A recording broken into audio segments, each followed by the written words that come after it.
Bună ziua! Bine v-am regăsit! Astăzi vom face pâine cu ou, șuncă și cașcaval la cuptor.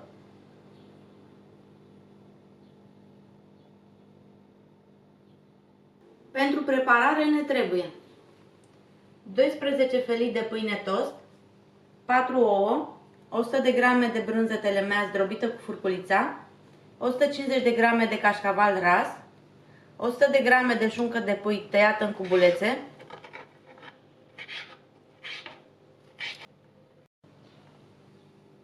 o linguriță cu oregano, 200 de grame de ketchup sau sos de roșii și un ardei capia tocat în cubulețe.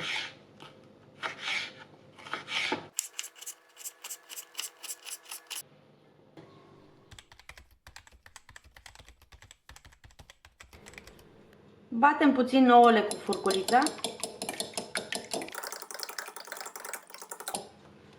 Apoi punem brânza.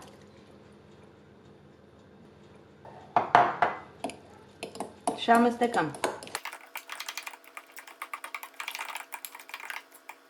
Dăm compoziția deoparte. Luăm o tavă mare de cuptor pe care am tapetat-o cu hârtie de gop.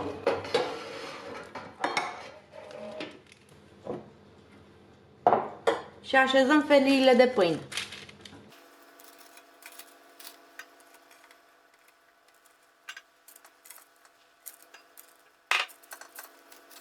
Le apropiem să nu rămână goluri între ele.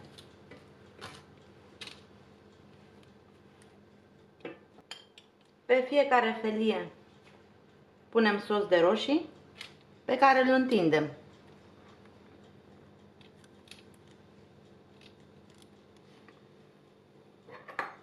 Apoi punem ou bătut și la fel îl întindem.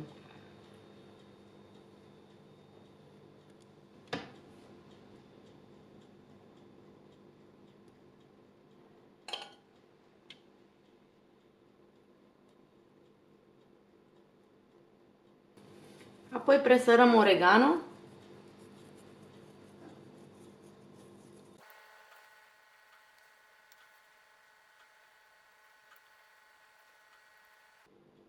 Punem și ardei.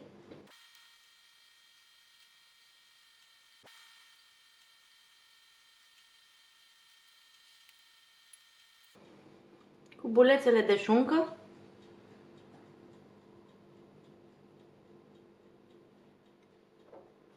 Și la final cașcavalul ras.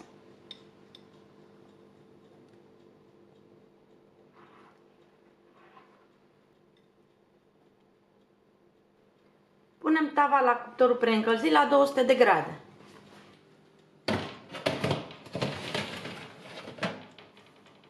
După 20 de minute sunt gata, așa că le vom scoate de la cuptor.